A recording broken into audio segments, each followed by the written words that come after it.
The Joe Rogan Experience. Well, not only that, but there's probably a ton of stories about people that have come down and done horrible things. Oh So yeah. it's not like you're thinking like these are wonderful people that come to give us plantains. No. No, you're thinking these are the type of people that would do horrible things to us. Yeah. So we have an opportunity to get something from them, and Yeah. pure desperation. Pure desperation. And so like the communities that I've worked with in my region of the Amazon, they're all, I've showed up on a pack raft and been like, hey, and they're like, where'd you come from? And I'm like, I'm just this foreigner who does work here. And I talk to them and they're like, oh, camp here, you'll be safe. They're really nice. They're caring. They're families. This place that we were at was this outpost, and it was all extractors. It was all gold miners, petroleum people, loggers, and it was like all the men who were in the dark bit, the black market people were all in the same place. So there was like a brothel, there was these displaced natives, and then there was like this one really scary missionary. This man looked insane. He had crazy eyes, and he Yeah? wouldn't come anywhere near us. From where? Where's he from? I couldn't tell where he was from, but he was dressed in the robes. It was like the mission, except he was evil. Like you could tell he looked at us and just vanished.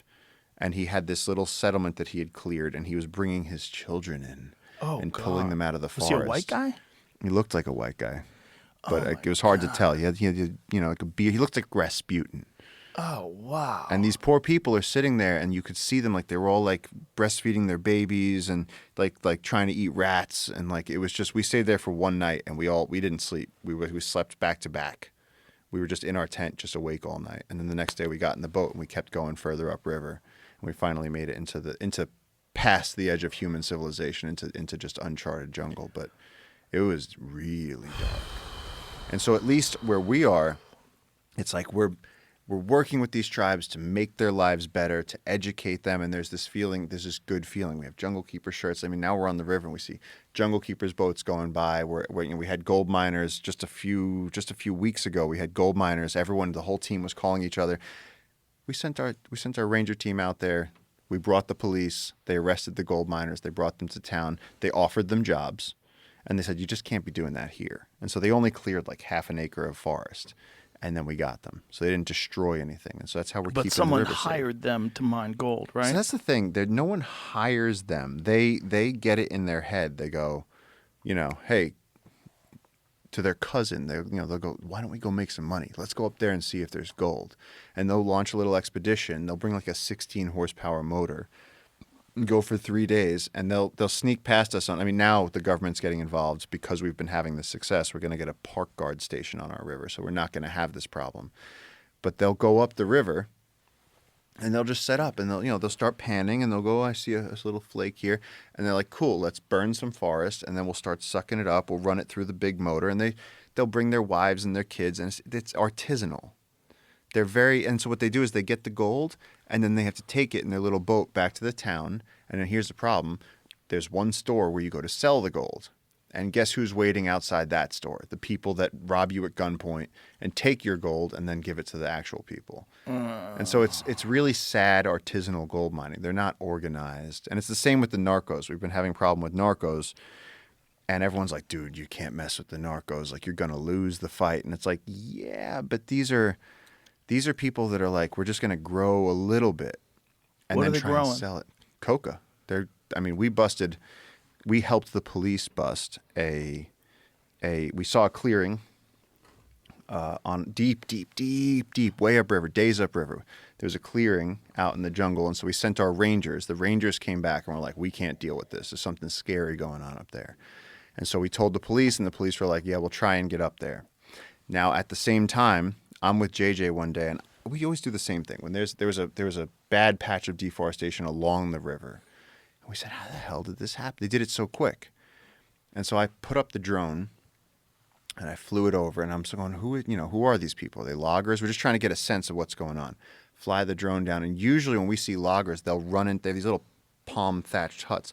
They'll run into them to hide from the drone. That's crazy. They know what a drone is. Well, these people came running out, and they had guns. And we had already, on the river, we had passed their settlement and flown the drone back. Their boat came out after us. And we started going, and I was like, JJ, you could just talk to them like normal. And he looked at me and he went, not this time. and we had a 60 horsepower and they had a 40, and we were just blazing ahead of them, and I had the drone in the air, and so it's a $5,000 drone, and so I'm driving the drone, and I was like, can we like, I got to get this drone, and they're like, JJ looked at me, he's like, we're not stopping, and it dawned on me that it was like, we're if we get caught, we're getting killed. Oh man! And we arrived Are you armed? At this point, nobody on the boat had a gun. And so we arrived at a place where the police were camped out, where they had been dispatched to go check out that other site. And so we arrived, and the police force that we work with was there. And we pulled up, and we're like, yo, we got bad guys coming in. And they masked up, loaded up. They got on our boat. We turned around. And then as soon as they saw us coming back at them, they left. And then days later, they went to that same police force and assassinated one of the guys. Oh, man. So the Narcos are different. The Narcos are scary.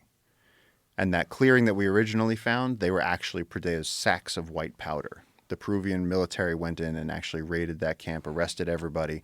It was so big that the American DEA knew about it. They were notified. And so this is now what's happening on this river, where it's because it's the last wilderness, they're coming. And so we're trying to, we're relying on the Peruvian authorities to stop this from happening so that we can create this park before it's too late, because they're also blazing roads. They're bringing in loggers. They're smart. They bring people, and they'll send the loggers ahead of them, and then when the loggers clear the land, they'll just start growing coca. There's only one UFC 324 this Saturday, and on DraftKings Sportsbook, the #1 sportsbook for live betting. Once it's over, your shot to get in on the action is gone. DraftKings Sportsbook is built for live betting, not just pre-fight picks, because in the UFC, one moment can flip the entire fight. One punch, one kick, one takedown. New to DraftKings, new customers bet just $5 to get $300 in bonus bets if your bet wins with the code ROGAN. Download the DraftKings Sportsbook app and use the code ROGAN. That's code ROGAN to turn $5 into $300 in bonus bets if your bet wins. In partnership with DraftKings, the crown is yours. Gambling problem? Call 1-800-GAMBLER. In New York, call 877-8-HOPE-NY or text HOPE-NY 467-369. In Connecticut, call 888-789-7777 or visit ccpg.org. On behalf of Boot Hill Casino and Resort in Kansas, pass-through of per-wager tax may apply in Illinois. 21 and over. Age and eligibility varies by jurisdiction. Void in Ontario. Restrictions apply. Bet must win to receive bonus bets which expire in 7 days. Minimum odds required. For additional terms and responsible gaming resources, see dkng.co/audio. Limited time offer. And so it's gotten scary. I texted you when it was at its when I first started having to travel with security. I remember texting you because I was like, this is a different game. It used to be like we're counting the butterflies and you wanted to learn where to train. Yeah. Yeah. Because it's scary walking around. Well, the thing is, the police intercepted after one of the people that they arrested on the phone. It said, if you see JJ or that shithead gringo that flies the drone, they said, if you kill them, we'll reward you. Oh, man. So they found this message on WhatsApp. They showed it to us, and they were like, you guys have a hit on you.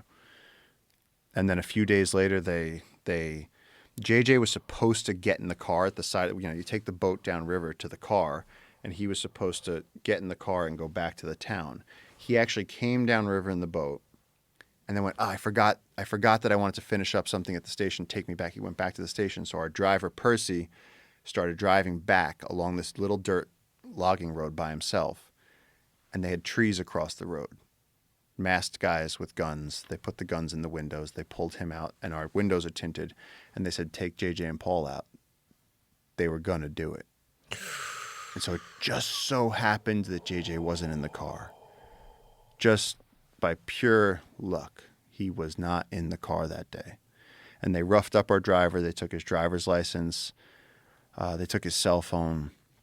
And they just said, just let them know we missed him today, but we'll get him soon. Oh, man. And so we went to the police and we're like, look, we're going to need a lot more protection. They're like, we're just trying to save the rainforest, man. Like, we're not trying to. And these people are going, well, we're just trying to grow drugs. And we want to do that where there's no police. And the wilderness is the wilderness is becoming a finite thing now. So it's becoming this battleground. Jamie, on there is a map. I'm wondering if you could pull up the map because I could explain to you. What's the status of this right now? Are they still after you guys? They are still after us, but it's been for about 8 months. It was really bad. It was really scary. It was horrible. Like every day, anytime JJ called me, I'd have a panic attack. But you see, the yellow on the right is the Trans-Amazon Highway. That's the big artery. That's what the Chinese and Brazil built. But then that smaller thing going up, that's the roads that the loggers and the narcos are making. And so that big red arrow, they're trying to make a road that goes in through there. And so the white line outlines what we're trying to protect, and then that light greenish blue is the area that we have protected. That's that 130,000 acres that we have protected. And so that's what we're doing right now. It's a race against time. If we can fill in that area, if we can fill that whole thing in, we save the land. And once it's ours, once it's under Jungle Keeper's protection, it's indigenous protected. All right, we're back. Yeah. So where are they growing the drugs in this map? So right at the upper tip of that arrow, sort of the outside, they had cut a little road filament into there. And again, these little tiny trail roads, they go under the forest. The forest is 160 feet tall. Is there a way you can communicate with these guys saying you're not trying to stop this? I mean, right now what we're doing is putting signs on all of these little tiny... I mean, these are jungle roads where just to go on the road, you're going out to where, if anybody finds you out there, they'll just kill you. And your body will be decomposed and recycled within 48 hours by the jungle. So you're past where there's police. This is just Earth. It's the Wild West. More than the Wild West, right? Because the Wild West was never this dense. Well, it's the Wild West, and you can't see 10 feet in front of you. Right. That's what I'm talking about. Like, Yeah. This is more wild than the Wild West. I guess so. Yeah. And you still have you have Indians with arrows, and now you have these narcos that are straight up evil that are coming. I mean, they're taking girls from indigenous communities to work in their brothels. They're growing cocaine. They have brothels up there? You got men working out in the jungle. And so they go to the communities and they tell them, hey, your daughter is very pretty. She'd be a great waitress. We can educate her while she trains and helps people. And then they never see him again. And so it's all that darkness. And at the same time, what we're doing is bettering the lives of the community, making friends with these people. We have these amazing rangers.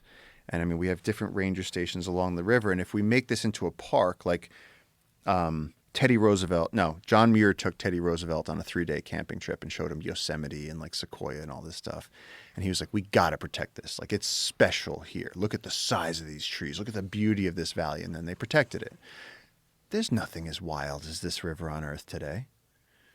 And so if we protect this now, the 200 indigenous people that live on this river get protected from the narcos.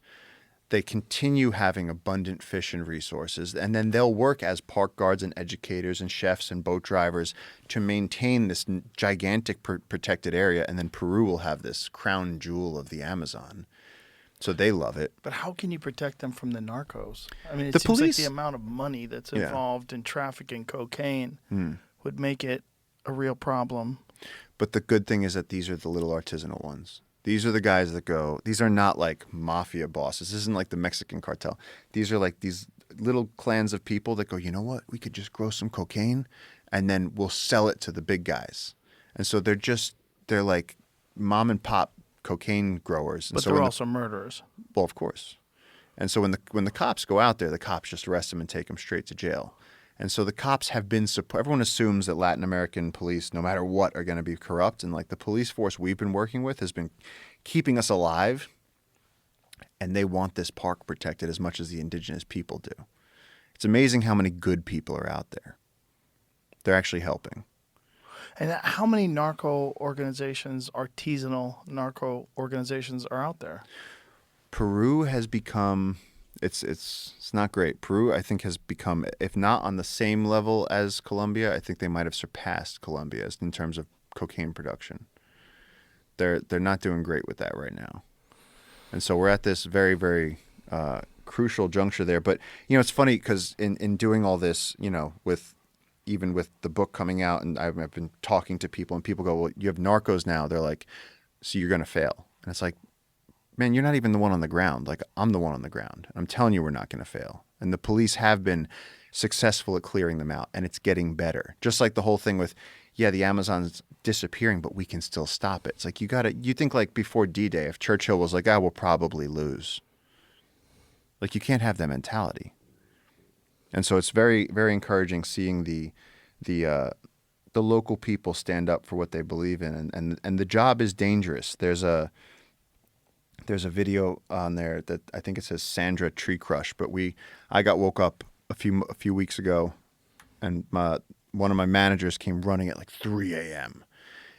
I see a flashlight coming through the jungle, and so I'm thinking the worst. And then he comes, he's going, Paul, he goes, a tree, and I told you the last time I was on here, I said the most dangerous thing in the rainforest is the trees falling. He said a tree fell in the ranger station. And it's raining, and I'm talking about rain. You know when you're at the airport and you hear that sound where it's like there's no sound louder. Your ears can't handle it. It was raining so loud. And he's screaming into my ear that this tree fell on the ranger station. He goes, and one of the rangers was crushed. And I'm going, but dead or alive? And he goes, we don't know yet. And so it's 3 a.m. and we get in this boat and we're going upriver and there's lightning flashing and there's rain falling, and I'm looking with the flashlight and I'm navigating by the crocodile eyes because we don't know where the edges of the river are because they the eye shine. And so we have footage of this, and we arrive at the ranger station, and sure enough, this tree had fallen, crushed the roof, all the beams and all the scaffolding under the roof, and fallen on this woman's face while she was in bed. And so she was crushed under this, and she couldn't even scream because it was raining so loud.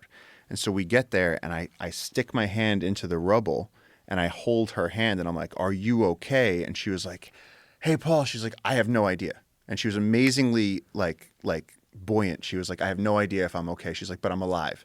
I was like, we're going to get you out of here. And we started chainsawing, like 16 feet of tree debris over her and all this gnarled roof material. And we had to pull her out of there, and she had a scratch on her ankle. Wow. We got this great video of her sitting in a hammock at like 6 a.m. and she's smoking a cigarette. She's like, I'm alive. She's going, I'm alive. And she didn't quit. She's still a ranger. And it's like she's out there right now driving up and down because she wants that forest protected for her kids.